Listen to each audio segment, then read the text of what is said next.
دنیا کی عظیم دانشمند ہستی جسے اللہ تبارک و تعالی نے عقل کے 100 حصوں میں سے 99 حصے عطا فرمائے اور باقی ایک حصہ پوری مخلوق میں تقسیم کیا۔ آپ کے اور میرے پیارے نبی حضرت محمد صلی اللہ علیہ وآلہ وسلم کے ارشادات: تم اپنے مال سے لوگوں کو خوش نہیں رکھ سکتے، لہذا خندہ پیشانی اور حسن خلق سے خوش رکھا کرو۔ قسم ہے اس ذات کی جس کے قبضہ میں میری جان ہے، جب بندہ اللہ تعالیٰ کو پکارتا ہے تو ناراض ہونے کی وجہ سے اللہ تعالیٰ منہ موڑ لیتا ہے،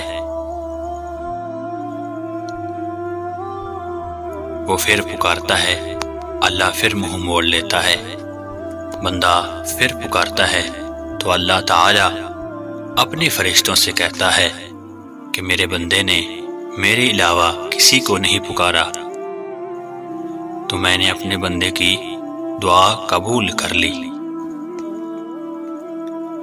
اپنی کمائی پاک رکھو، تمہاری دعا قبول ہوگی۔ بہتر ہے وہ شخص جو دیر سے خفا ہو اور جلد راضی ہو جائے، اور بدتر ہے وہ شخص جو جلد غصہ میں آ جائے اور دیر سے راضی ہو۔ مجھے غریبوں میں تلاش کرو، کیونکہ غریبوں کی مدد سے ہی تمہیں مدد اور روزی ملتی ہے۔